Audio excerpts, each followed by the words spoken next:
சும்மா டக்கரான மட்டன் குழம்பு bachelors first time செய்கிறீங்க, மட்டன் குழம்பு டேஸ்ட்டாகவே வரமாட்டேங்குதுன்னா இந்த ரெசிபி உங்களுக்கு தான்.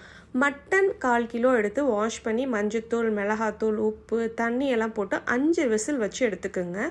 இப்போ அடுத்து நம்ம அரைக்க வேண்டிய பொருள் பார்த்துடலாம். 1/4 டீஸ்பூன் சோம்பு, 1/4 டீஸ்பூன் மிளகு, 1/4 டீஸ்பூன் ஜீரகம், 1 டீஸ்பூன் அளவுக்கு மல்லி, ஒரு பெரிய தக்காளி, அதுக்கப்புறம் 1 இன்ச் அளவுக்கு இஞ்சி, 4 பல்லு பூண்டு, 2 கிராம்பு, ஒரு சின்ன துண்டு பட்டை, கருவேப்பிலை கொஞ்சமாக, 3 காஞ்ச மிளகாய், இது நல்லா காரமாக இருக்கும், 1 டீஸ்பூன் அளவுக்கு கசகசா, லைட்டாக தண்ணி ஊற்றி அரைச்சி எடுத்துகிட்டு வந்துடுங்க. இப்போ மண் பாத்திரத்தில் எண்ணெய் சூடானதும் பட்டை, கிராம்பு, ஏலக்காய், லவங்கம், சோம்பு, கருவேப்பிலை, ஒரு பெரிய வெங்காயத்தை நல்லா சாப் பண்ணி ஆட் பண்ணி நல்லா வதக்கின பிறகு நீங்கள் தக்காளியும் சேர்த்து நல்லா வதக்கிடுங்க.